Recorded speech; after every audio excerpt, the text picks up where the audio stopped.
Hey friends, welcome back to my channel. Today's video is a fun one. We are working on some budget-friendly DIYs for Easter and spring.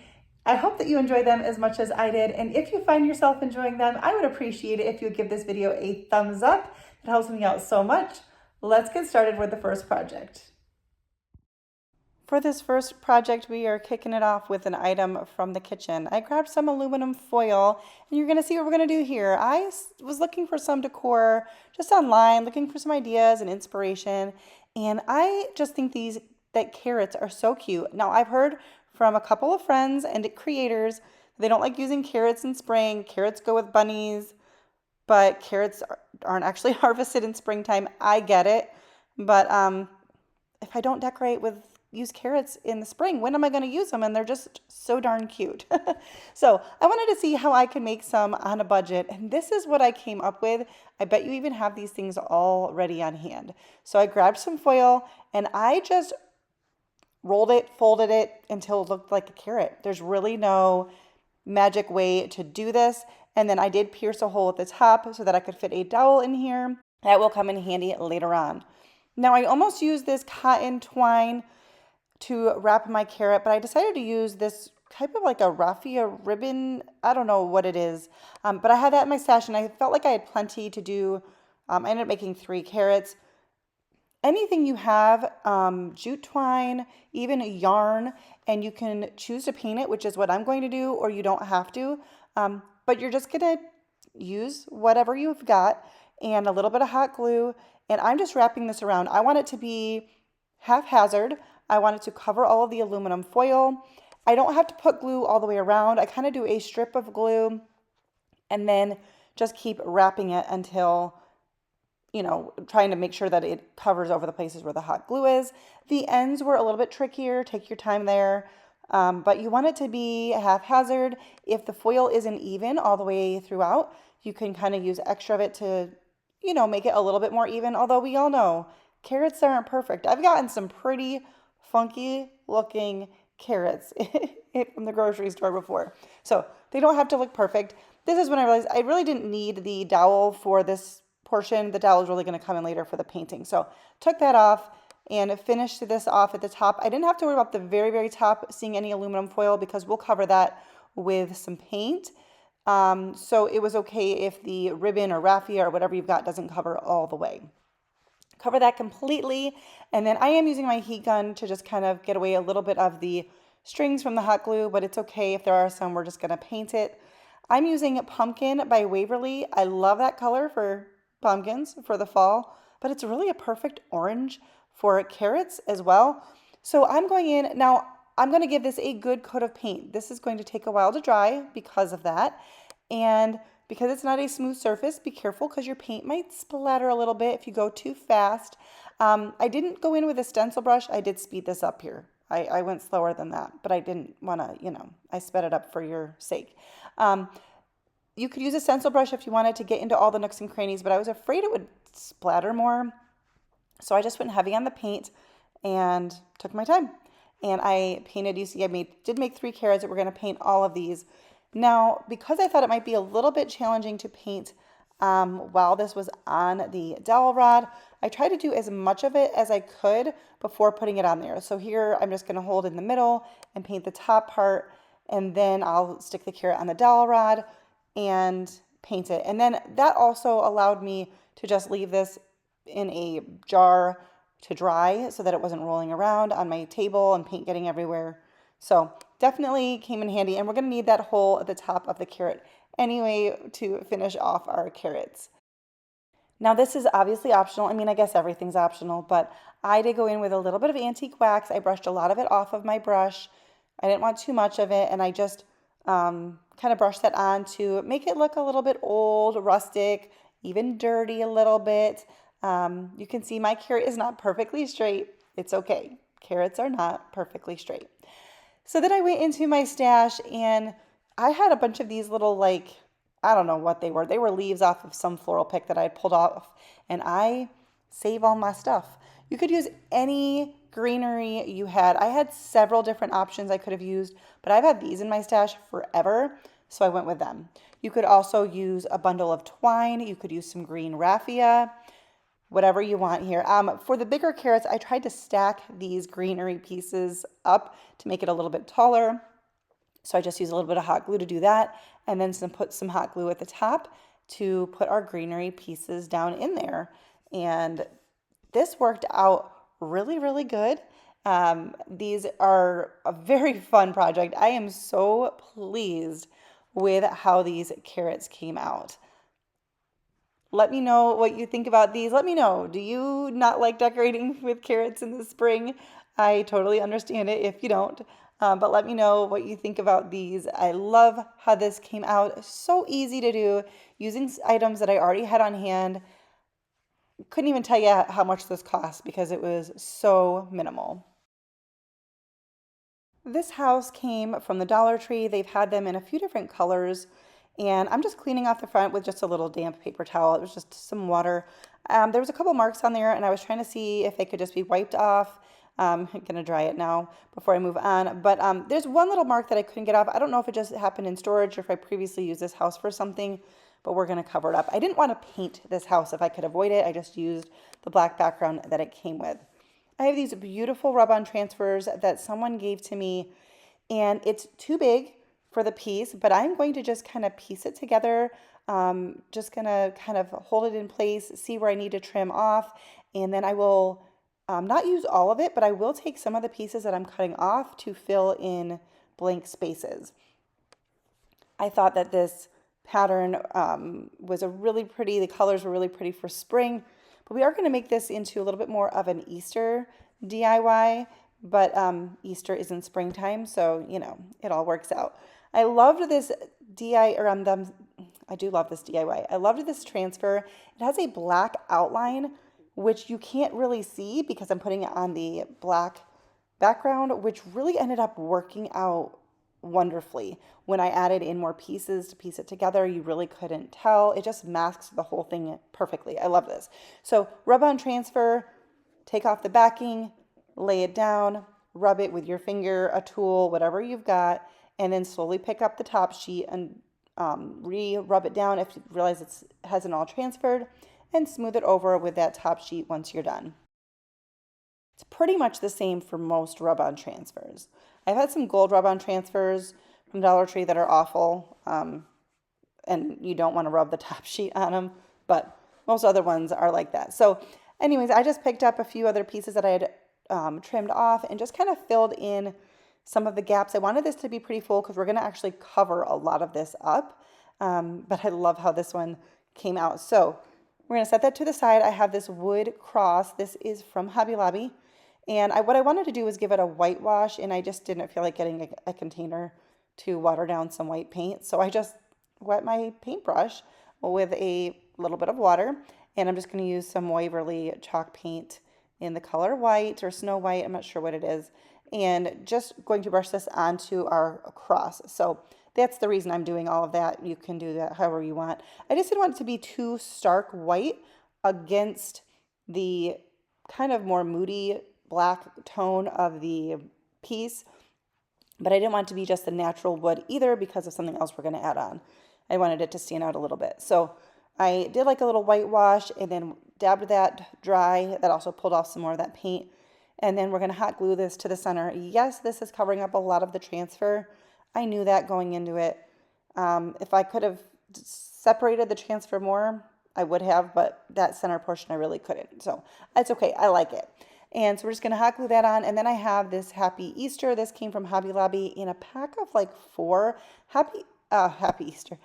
Hobby Lobby is a great place for craft supplies, especially if you're shopping in their seasonal, because they're always on sale. Once they put the seasonal stuff out, it goes on sale. And I always love to go at the end of the season and pick stuff up for the next year when I can get it even, I get it when it's even marked down more. So we're going to just put a little bit of hot glue on that one.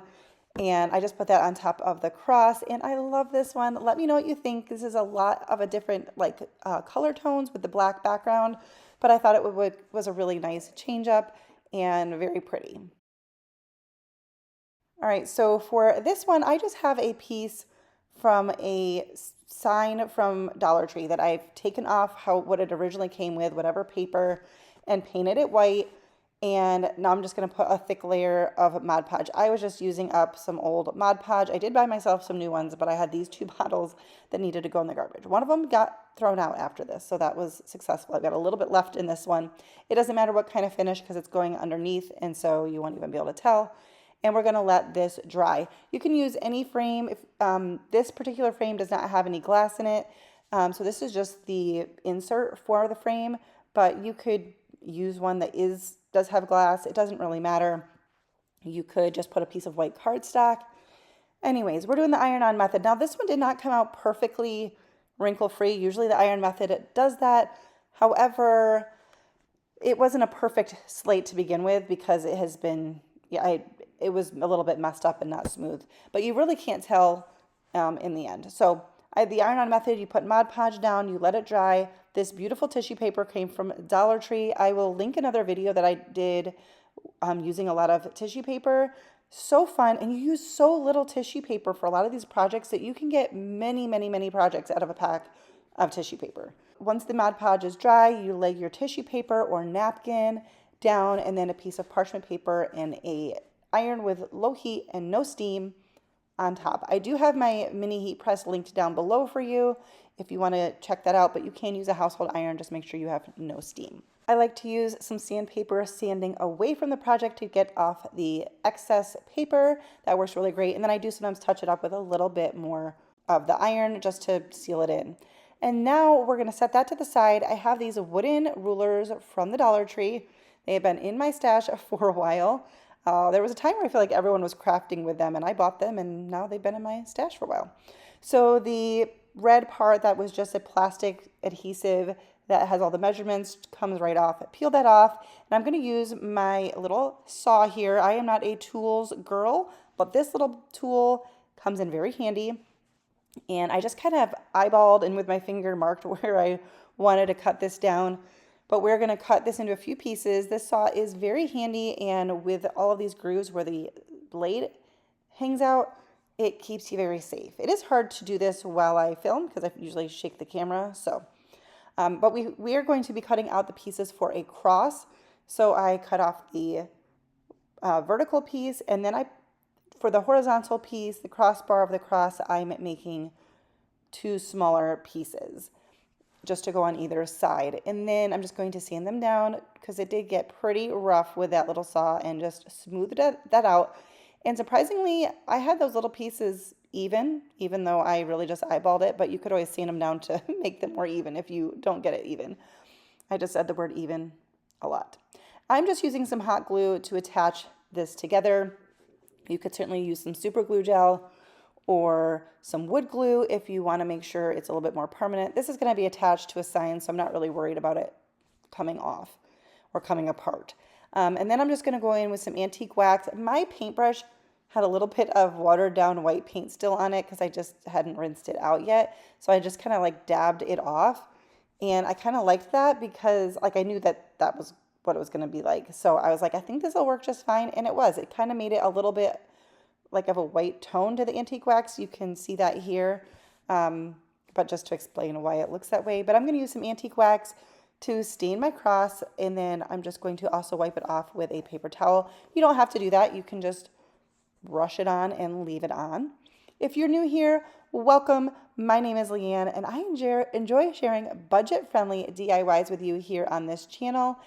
Whether it's Dollar Tree, thrift flips, repurposing stuff you already have at home, whatever it is, I like to do it on a budget, keep things simple, but have a lot of fun in the process. So if you're into that, please consider subscribing to my channel before you leave, and make sure you hit that notification bell so you don't miss out on my future videos. We're going to put our piece that we had Mod Podge back into our frame. This is all it was with the frame. I mean, it had a different print on the front, but very simple. And I didn't change the frame at all just because I liked it. Then I decided that the cross was a little bit too dark of a contrast. I wanted it to stand out, but I wanted to soften up just a little bit, so I'm dry brushing a little bit of white paint on that, not a whole lot, just a little bit. And then I found this key in my stash, and I'm going to paint it white mostly, just so that it will help stand out against the cross. But the top of it has a heart, and there's a couple reasons why I thought this was a good fit for this project. Jesus went to the cross for us because of his love for us. And when he died and was buried and rose again, he conquered death, hell, and the grave, and he holds the key to death. So I thought that was nice. He also holds the key to our hearts when we let him in. So however you want to look at it, I thought it was a really sweet addition. And I just hot glued that to the front of the cross, hot glued the cross to the sign. And if you don't have that or don't kind of associate with the same, thoughts, you could just leave the cross blank or put something else there. But I love how this one came out. Let me know what you guys think about this piece. I thought it was really pretty and special and fun to incorporate some different elements into a project. I thought it was really fun with how that came out. So let me know what you guys think. Moving back into another spring DIY, I'm just starting off with a piece of paper. It was white and that's what I wanted. I didn't feel like painting anything. You could use some cardstock. You could paint something. We're once again using a frame, so whatever you've got, I didn't have anything. I don't know. This is what I did. I just went with a piece of paper. And I'm using a glue stick to attach our tissue paper. This is more tissue paper from the Dollar Tree. So pretty and fun for springtime. And I'm trying to peel it back off to smooth it out a little bit. I didn't go all the way to the edges of the paper because I knew that it was bigger than the piece that I needed. And that purple glue will dry clear, so no worries. This is a frame that I've had for over 20 years. At one point I painted it and I really like the way it's painted for this, so I'm going to leave it. This one also does not have any glass in it, but I am measuring out how I need to do it. This paper, actually the one side had little dots in lines, so it kind of gave me a guide to cut it. So we're just going to cut that down to size for the frame, and then I pulled out my Scrabble letters. You can buy these at craft stores, Walmart, even Dollar Tree, but I had them from when I got rid of a Scrabble game that was kind of falling apart. I kept the letters and tossed the rest, and I'm just going to spell out spring, and I'm just going to hot glue these pieces very simply, just a little dab of hot glue, but I am being very careful to make sure I keep everything centered so that I don't kind of, go awry as I go along. So I started from the middle and worked my way out. We're going to just put this in the frame. And once again, this has no glass or anything to it. I guess it wouldn't really work with the Scrabble letters anyway, so that worked out. And then I have these little wooden bunnies. They are from the Dollar Tree. They have been in my stash for at least a year, but I'm pretty sure 2 or 3 years. But I have seen them at Dollar Tree again this year, so you should be able to find them if you need them. And the little bunnies come out when spring arrives, and I thought these were really cute, glued onto the front of the frame. Let me know what you think about this one. I'm trying to include a variety of styles, some things with lots of color, some things a little bit more neutral, but you can switch it up to fit your particular style. But I love the bright colors of this tissue paper. It's a fun one. For this project, I have like a canvas bag from Dollar Tree at some point, and I've cut it up and used it for various things. And I'm just going to fold it in half, and I'm freehanding with a pencil a little bunny with a floppy ear. I did look at an image online and just kind of kept glancing over to it to get an idea of what I was doing. It's not perfect. It's okay. This is rustic. It's all fun. No worries. Just going over that with a pencil, and then we're going to cut out both pieces at the same time. Now, I will say I wish I had made this a little bit bigger. The later part of this, or the next part of this DIY would be a little bit easier, or a lot of bit easier. So I do wish I had made it a little larger. And then I am going to iron it just to smooth it out. And then this was one of those moments where I thought I was recording, but I had actually turned the camera off. Or no, yes, I don't know. And then I turned it on when I thought I was turning it off. I didn't record the part where I glued this together.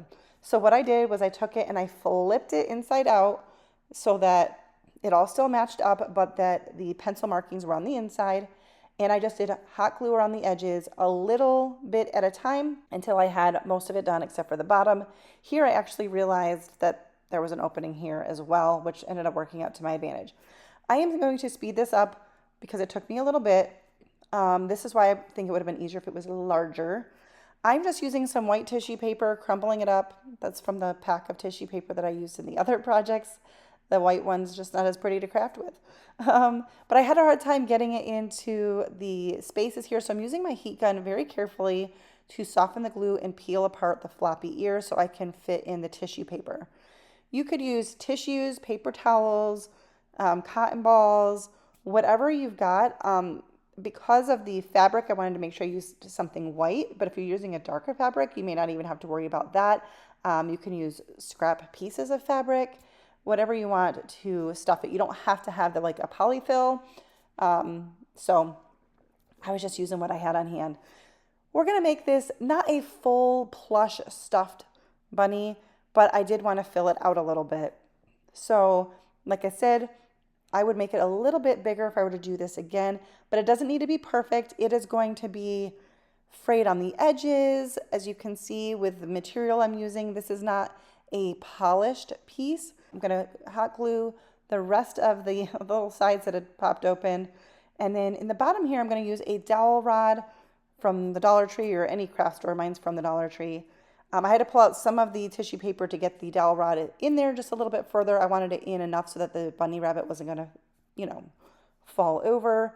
And when you do it just a little bit at a time to get that glue in there, close it up and make sure you put some glue right on top of the dowel rod so that the bunny stays in place. I'm going to hot glue a piece of floral foam into the bottom of this pot. This is one of those pots that you can actually start seeds in. It's from the Dollar Tree, but you could use any pot you had. You could use a terracotta pot. These are really, really light, so I'm going to end up adding some rocks here. And then I'm going to use these dog nail clippers from the Dollar Tree to cut my dowel rod down. I do think I need to get myself some miter shears, but those worked just fine. We're going to take some hot glue and push that down in, and we're going to just make a little stand. I thought this was really sweet. I'm going to use some of this. This is a product that I got from burlap.com. I will have that linked down below for you. It's really pretty, but you could use any type of moss or grassy type looking thing. I'm going to use some glass beads, just a few in there to help weight this down because it's super, super lightweight.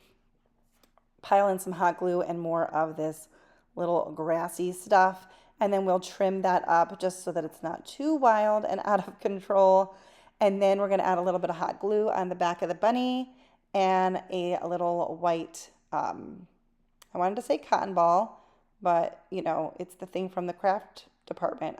My brain is fried. I don't know, but you can see it, and it's a cute little tail on our bunny.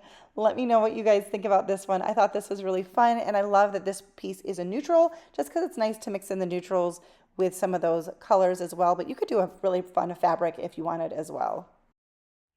That is going to do it for today's video. If you enjoyed it, once again, please give it a thumbs up, subscribe if you're new, and make sure your notification bell is turned on so you don't miss out on my future videos, and I will see you in the next one. Bye, guys.